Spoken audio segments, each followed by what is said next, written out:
I came to faith in, where are we now, 22? So actually it's about 2001 I came to faith. So the seeker-sensitive movement was massive. And so this is a movement that is fully aimed at getting the outsiders in. So that's people that don't currently have a relationship with Jesus.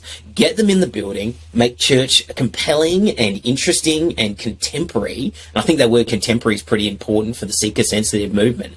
And basically, it's a bit like the olden days of if you build it, they will come. But if you build it and make it kind of understandable and contemporary, then they will come.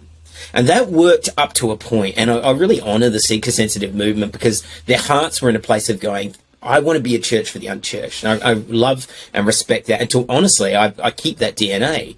Then from there, we got to a point where a lot of people weren't coming into the church, and we had to ask the question, why aren't they? And the missional church movement rose up basically out of answering that question. Could it be that the church isn't a building? Which, we all know theologically, but practically we find it pretty difficult to live that out sometimes, I think.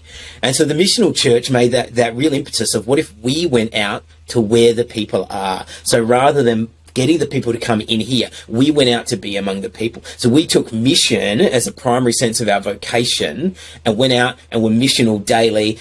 We lived missional lives. In a lot of ways, there was a deconstruction of church, a healthy deconstruction at the start, although I think that's moved into an unhealthy place. The healthy deconstruction helped us put down the golden calf of what church was at the time and go out and meet people. So you've got great leaders like Michael Frost and Alan Hirsch thinking their way through that. Then you've got modern pioneers like Mark Sayers who were sort of around that. But a lot of those guys at some point ran into the limitations of the missional church, which is, in effect, okay, let's say the seeker-sensitive church brought people in and said, if you sit here and we entertain you, you'll love Jesus. So, well, worked for a few people, but it didn't work for everybody. So, okay, what if we take all that to you, and then you'll love Jesus? And a lot of people sort of went, well, number one, we don't really understand this because you've taken it out of the church building, and that was a framework we understood.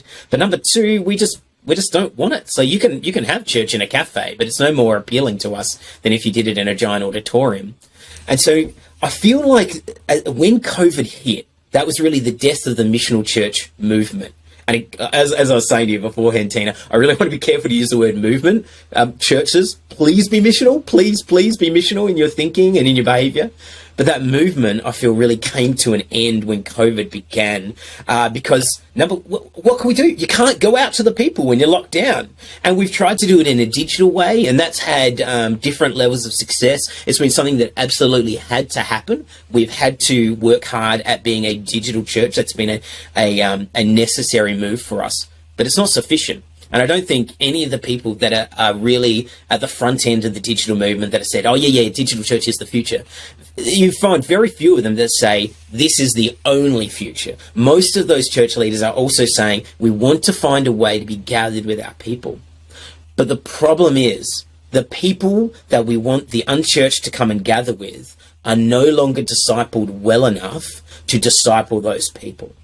And so Mike Breen, the English theologian, puts it this way. He says, basically, you've got to have a discipleship saturation. If we want to talk about incarnational kind of mission, which is part of the thing the missional church we're on about, let's be incarnational, you have to have people that understand what they're incarnating.